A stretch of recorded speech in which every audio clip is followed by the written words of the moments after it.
কুমারী শহর থেকে 14.5 কিলোমিটার দূরে গুরগ্রাম ইউনিয়নের ধোপাপাড়া মজায় অবস্থিত নীলসাগর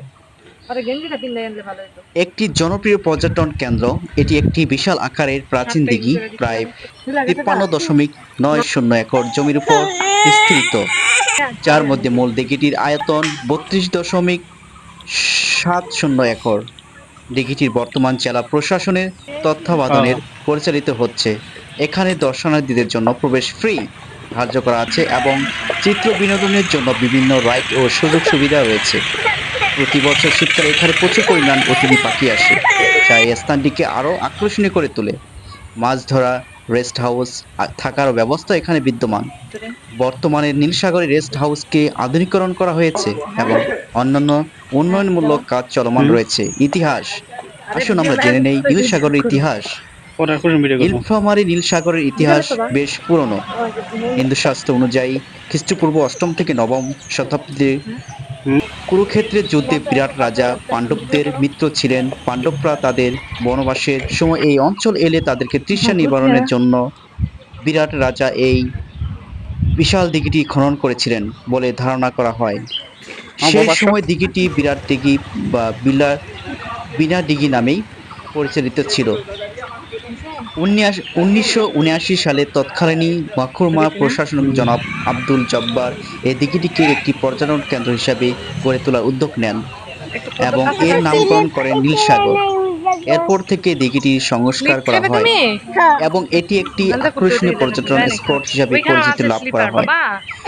1998 সাল থেকে 2001 সাল পর্যন্ত ভূমি মন্ত্রণালয় নীলসাগরের দিঘিটি উন্নয়ন, যার ফলে দিঘিটি আরও আকর্ষণীয় ও নিরাপদ স্থানে পরিণত হয় এবং অতিথির পাখিদের জন্য একটি সৌন্দর্য আকর্ষণ তৈরি হয়।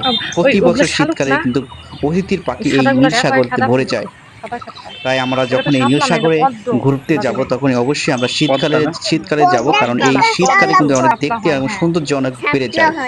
অতিথি পাখির আগমনে আমাদের মনটা প্রাণটা ভরে যায়, এতটাই সুন্দর লাগে এই শীতকালে এই নীলসাগরে পর্যটন কেন্দ্র। মনে হয় যে অতিথি পাখি আর কি ডাক, এতটাই সুন্দর শীতকালে। প্রিয় বন্ধুগণ, আপনারা অবশ্যই আসবেন আমাদের প্রিয় মাতৃভূমি, যেখানে আমাদের নীলফামারী থেকে প্রায় 14 কিলোমিটার দূরে। অবশ্যই ঘুরে যাবেন আমাদের এই নীলসাগরে। এই দিঘিটিতে আমরা অনেকেই অনেক কিছু জানি, কিন্তু আসলে এই দিঘিটি কেউ না কেউ খনন করেছিল। সেই পাণ্ডবেরা এই দিঘিটি খনন করা ছিল।